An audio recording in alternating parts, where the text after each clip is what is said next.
Bonsoir à tous, des éleveurs devant les abattoirs Bigard demain à partir de 4h du matin. Une opération de blocage pour dénoncer la baisse des prix auxquels l'opérateur achète les bêtes. Baisse de 50 centimes en 3 mois pour une vache charolaise et de près d'1 € pour les jeunes animaux destinés à l'engraissement. En Bourgogne-Franche-Comté, des rassemblements sont prévus sur les sites de Venaré-les-Laumes en Côte d'Or et de Cuiseaux en Saône-et-Loire. Nouvelle restriction d'usage de l'eau sur les secteurs du plateau calcaire et des Hautes-Chaînes, annonce du préfet du Jura. Les deux zones sont placées en vigilance renforcée pour sécheresse. L'arrosage des espaces verts et le remplissage des piscines y sont désormais interdites pour les particuliers et les collectivités. Des restrictions concernent également les industriels et les agriculteurs. La semaine dernière, État, région et SNCF participaient à une réunion institutionnelle consacrée à la ligne des horlogers qui s'étend de Besançon à la frontière suisse. Parmi les personnalités présentes jeudi dernier à l'hôpital du Grosbois dans le Doubs, le patron de la SNCF, Jean Castex, qui s'est montré satisfait de la réhabilitation de cette ligne qui avait longtemps été menacée de fermeture. On l'écoute, il était au micro de Charlie Chevasson.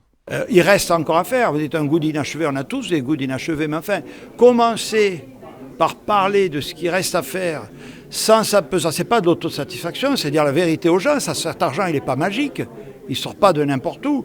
Les collectivités, la SNCF ont fait des efforts considérables pour réaliser ces travaux, pour les terminer en temps et en heure, et avec une ligne très fréquentée. Si vous me dites est-ce qu'on peut faire encore mieux, je vous répondrai oui, on va essayer. Je rappelle quand même aussi, il y a d'autres lignes.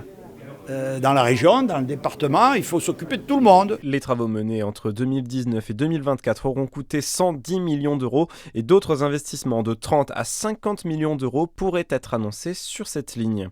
Le pont sur l'Oignon entre Hougnier dans le Jura et Brésilé en Haute-Saône fermé à partir d'aujourd'hui. Une déviation a été mise en place pour les voitures et les piétons. La raison, des fissures observées sur la structure du pont. Il avait déjà été interdit aux véhicules de plus de 3,5 tonnes mais a continué de se détériorer. Et des travaux devraient donc débuter cet automne. En football, fin de l'aventure à Dijon pour Fadi Katir. Le latéral gauche de 29 ans qui avait été recruté l'été dernier a résilié son contrat qui le liait au DFCO jusqu'en 2027. Il avait été écarté du groupe en cours de saison dernière et avait repris les entraînements avec l'équipe réserve. Il a donc préféré quitter le club.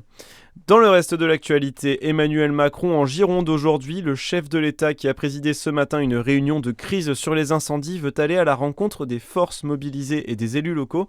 Pour le moment, le feu est stabilisé mais pas fixé. Il a déjà parcouru 42 000 hectares. Et puis Dominique de Villepin a été entendu par la justice dans l'affaire des statuettes. L'ancien ministre des Affaires étrangères est visé par une enquête du parquet financier pour des statuettes qui lui avaient été offertes entre 2002 et 2004. Bonne soirée sur Fréquence Plus.